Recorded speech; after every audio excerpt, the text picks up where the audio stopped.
A fierce battle erupts in the hazy blue sky above the Grotto tribe's home, a once serene haven now engulfed in chaos. Teeth gleam and claws flash brilliantly in the sunlight as Stagmist unleashes a torrent of scale-melting fire from his jaws.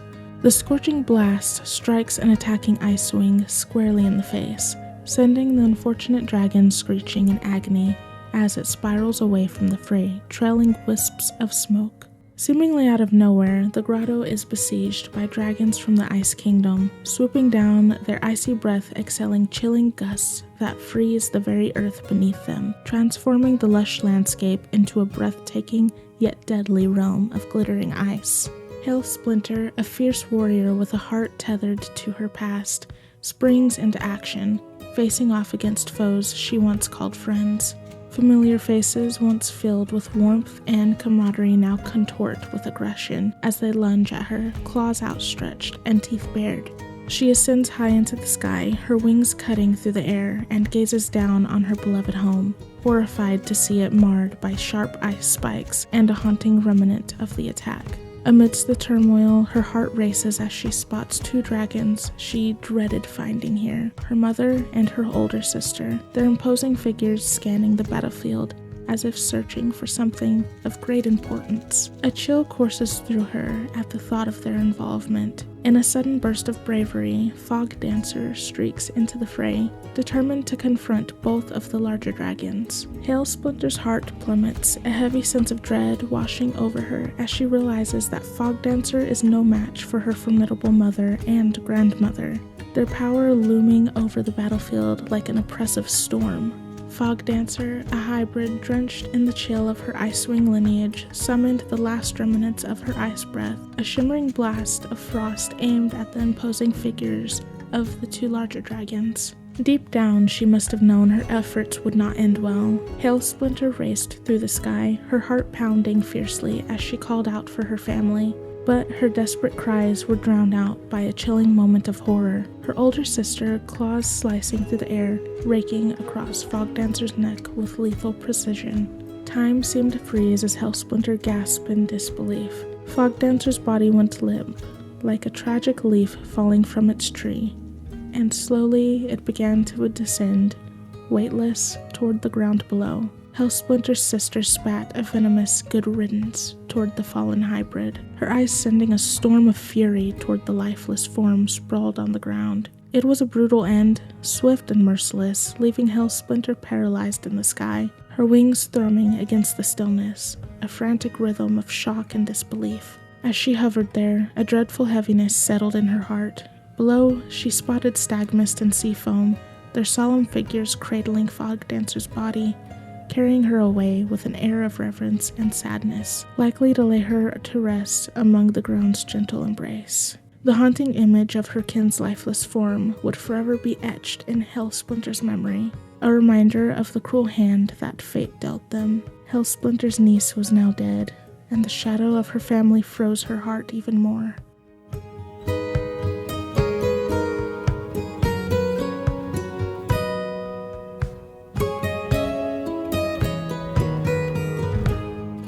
Hey wonderful friends, welcome back to Grotto Tribe. Our dragons have gone through so much this past year. Since you all loved the first year of this challenge, I couldn't wait to start year 2. Thank you for your support. I hope you enjoy the adventures we have lined up. Now, let's get back to our tribe.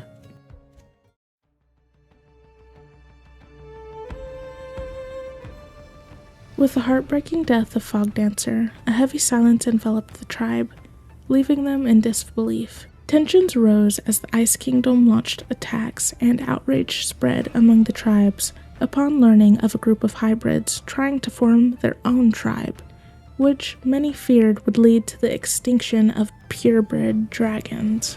The leaders of our tribe held firm, dismissing other tribes as overly rigid in their traditions. Stagmist, determined to protect his family, melted the jagged ice spikes left by the Icewing assault, and establish a protective border around their territory, nestled between the Sand Kingdom, Ice Kingdom, and Sky Kingdom. As time passed, a strong friendship seemed to form between Stagmist and Seafoam, as they worked together to safeguard their tribe. A few moons later, excitement filled the grotto when Moontide laid her eggs. She and Stagmist brimmed with joy and anticipation at becoming parents. By the year's end, 3 lively hatchlings, Fern, Coontail, and Cove, brought vibrant energy to their home.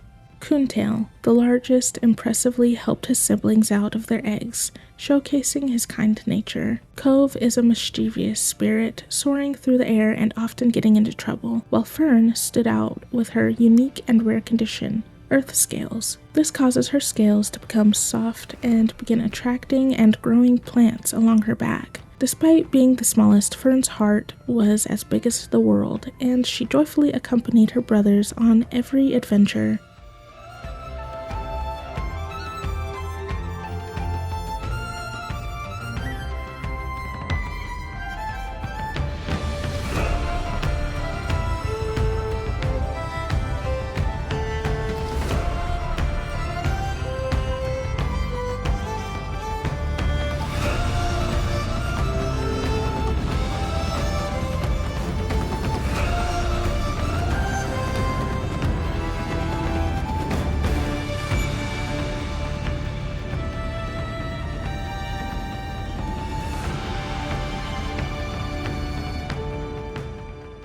Heathereyes has faced a daunting year, his extensive knowledge of herbs becoming a lifeline amidst the chaos. Yet the relentless attacks upon the tribe have left his once abundant herb stores depleted. One fateful day, while foraging for new remedies, he stumbled upon a striking fiery red dragon. Her slender, serpentine form nestled close to the ground as she stealthily approached Grotto tribe. Her scales glimmered like molten metal under the sunlight. Before she could draw any closer, he stepped into her path, suspicion clawing at him. Was she plotting another assault on their vulnerable community? The dragon, her eyes wide, reflecting a mix of fear and desperation, claimed she was seeking refuge. She recounted the turmoil of her birthplace, a place now steeped in chaos, where the queen had decreed that any dragon with hybrid blood, or those who had birthed hybrid offspring, faced execution. Heathereyes studied her closely, noting the signs of a fierce struggle etched upon her body. It was clear she had endured her own battles. Trusting his instincts, he extended an invitation for her to meet Stagmist and seek shelter within the tribe, ultimately welcoming her as one of their own. As he tended to her wounds, the warmth of her presence filled the air, and he listened intently as she spoke softly of her shattered kingdom, her words a haunting melody of loss and hope. All the while, he nurtured a wish to ease her suffering and help her feel at home amongst the Grotto tribe's warm embrace.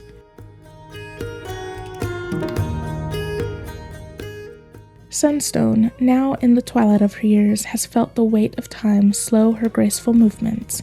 Yet, during the fierce attacks that threatened her peaceful home, she fought valiantly, her spirit ignited by courage. With her powerful tail barb and her impressive size, she became a formidable force, overpowering most of her adversaries with ease. However, a deep ache rests in her heart, for she couldn't save her dear friend Fogdancer. Their conversations, filled with warmth and laughter, had become a cherished daily ritual. The younger dragon always had a kind word, brightening Sunstone's days, and now with Fogdancer gone, it feels as though the grotto has lost a vital piece of its soul. Despite the heavy loss, Sunstone finds solace and purpose in the joyful chaos brought by the arrival of the King and Queen's Dragonets. Their innocent antics and playful spirits bring a spark of life into the grotto once more. Sunstone now devotes her time to caring for these adorable little ones, guiding them with gentle wisdom and a watchful eye. She helps them navigate their adventures, her heart warmed at their charming mischief, for they are simply too precious to scold. In their company, she rediscovers a sense of joy and belonging, knitting together the threads of a family in a new vibrant way.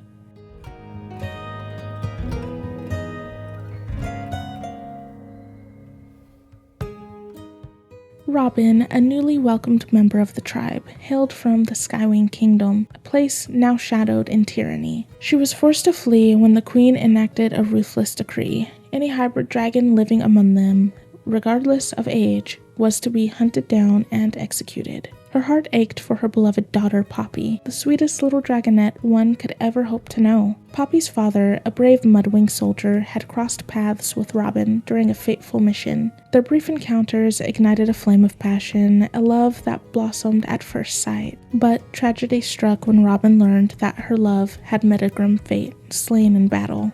The grief that enveloped her was suffocating, especially knowing he would never lay eyes on their precious daughter, Poppy. As the days turned into weeks, Robin poured her heart into raising Poppy. Yet the other Skywings soon began to notice the telltale signs that Poppy was not a purebred Skywing. Her physique was a perfect reflection of her Mudwing heritage, while her mother's striking red scales and bright expressive eyes marked her as Robin's child. The day the Queen imposed her horrific law was etched into Robin's memory like a nightmare. The Queen sent her soldiers to scour the land, rounding up hybrids to be brought forth to the Grand Arena, a place stained by the blood of the innocent. When the inevitable happened, Robin felt a crushing weight upon her heart. Poppy was ruthlessly wrenched from her claws, tossed into the arena like a discarded feather, descended to meet a tragic fate. In a desperate frenzy, Robin fought against her captors, but nothing could pierce the chaos that enveloped the arena as Poppy's light was extinguished. Frantic and broken, Robin fled the kingdom, her heart heavy with despair. She darted through the shadows, pursued for a fleeting moment before slipping away from the soldier's grasp, her heart pounding like a war drum. Now she finds refuge in the secluded grotto, watching the flickering light dance upon the walls as she clutches a delicate bracelet. It was forged by a dear friend and cradles a cherished piece of Poppy's eggshell at its center. In this haunting silence, she grapples with the unbearable emptiness of her life, without the two dragons she loves most. Yet, amidst the pain, she clings to a fragile thread of hope, comforted by the thought that, wherever they might be, father and daughter are finally together.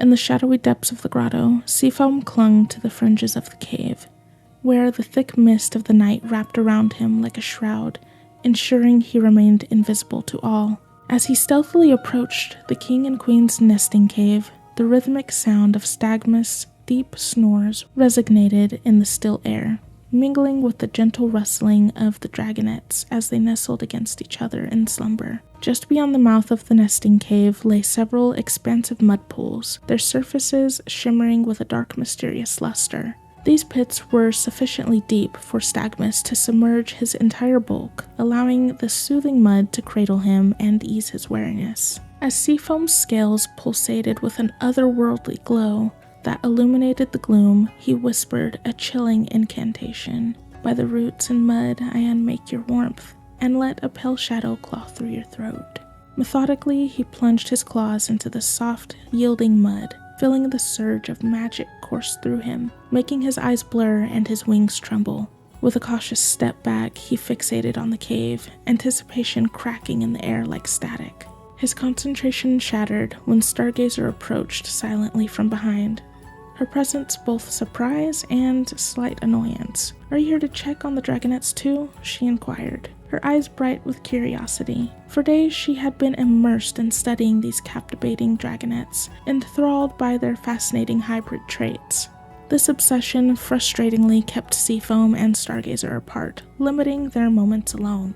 Yet, in the tangled web of his plans, the silver lining for him was the opportunity to get closer to Stagmist. Despite his growing feelings for Stargazer, the drive to complete his mission to annihilate Grotto Tribe burned within him, and what better way to commence this dark endeavor than by targeting their revered leader?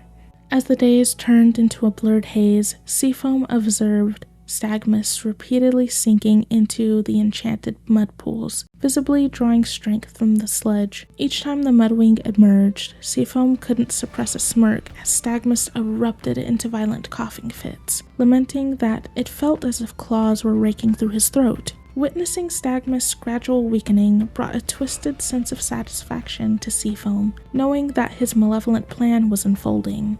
The one dragon who might potentially unravel his schemes remained blissfully unaware, ensnared by an enchantment of a rose he had bestowed upon her.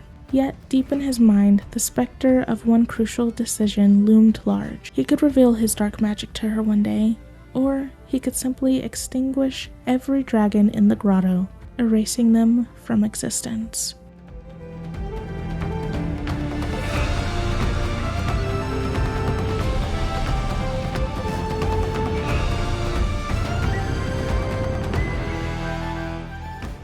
So, this year was extremely heavy with deaths and hatching dragons. This was a fun one to write about and draw, so let me know what y'all's favorite part was in the comments. When it comes to the Clangen game, the game mechanics, I am not changing at all. So if a character dies in the game, I am not going to code them back in so that they can stay in the story longer. Even the most powerful or innocent characters could die at any moment. Also, if you would like to know more about Earthscales, I put a better description in the description of the video, and a link to where I got the idea below. There are honestly way more mutations in Wings of Fire than I thought. Anyway, I really hope y'all enjoyed the video, and I'll see you in the next one. I hope you have a wonderful day or night.